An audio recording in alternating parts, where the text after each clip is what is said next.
kandi atarashobora kuguhumuza akaba rero ashobora kugira ikintu kimeze nk'ikirungurira akagarura amashereka.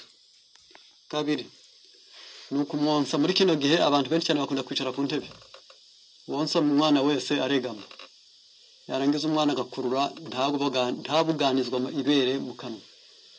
Ubwo ni cya kabiri gituma umwana ashobora kugarura amashereka. Cya gatatu ni igihe amashereka ashyushye cyane ari menshi, bikaba bisaba ko nyina afata agatambara agashyira mu mazi akonje agakoza ku mabere imbere yo kumwonsa kugira ngo amashereka aze adatwika.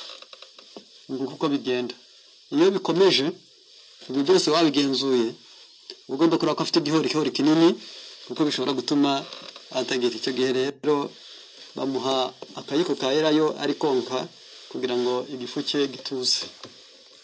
Nuko Spirilina kuwutwite ikoreshwa nk'abandi bose n'ikiyiko kimwe mu gikoma cy'uburo cyangwa mu mazi cyangwa mu byo kurya byoroshye, kandi ikoreshwa rimwe ku munsi mu gaburo rimwe ku munsi mu gitondo cyangwa ku manywa. Numva ari icyo